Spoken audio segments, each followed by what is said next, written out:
I always thought I had a strong and healthy relationship with the Lord. I thought that the things of the world wouldn't affect me as much.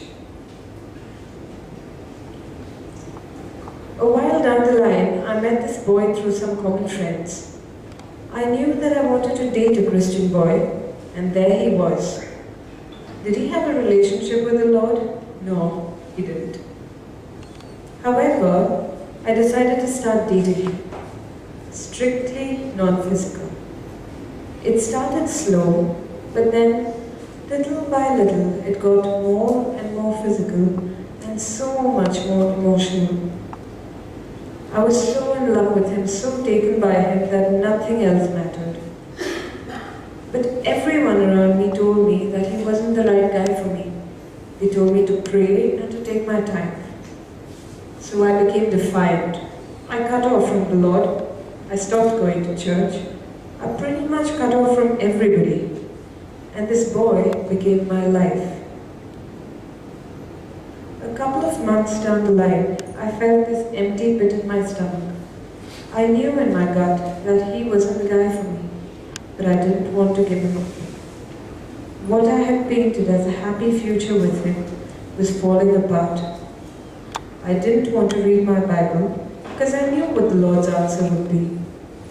Instead, I dwelled deeper and deeper in this relationship. Finally, I realized I could do this no more. This feeling in my spirit kept churning. I had to listen to it, and so I did. I went back to the Bible, and I went back to the Lord. I don't know what finally gave me the courage to break the heart of that boy. I had been so incredibly in love with him. But I knew that the Lord was with me.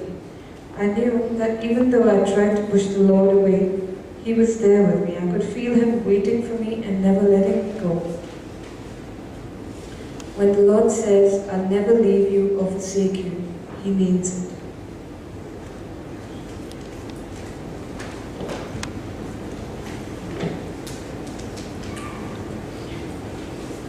I come from a non-Christian background, and I grew up in a dysfunctional family.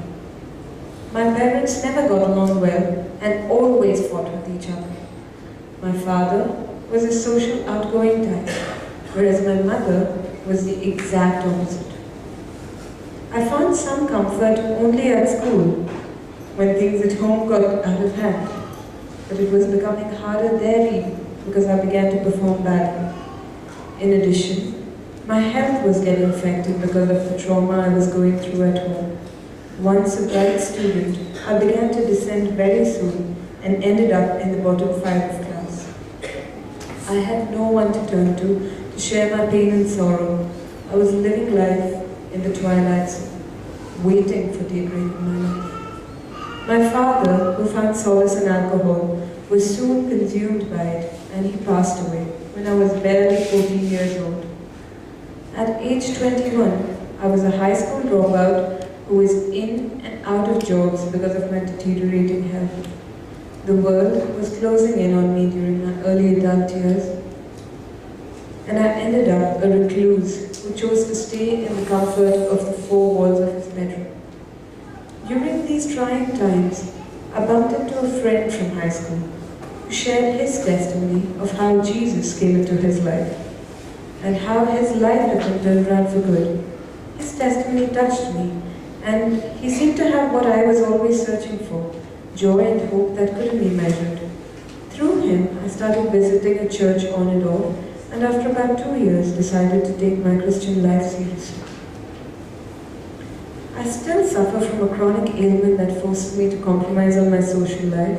I also have to deal with the fact that it's pretty late to go back to school or college to get a degree now. But I'm still waiting on the Lord, who has been faithful to me, and only He knows the good plans He has in store for me.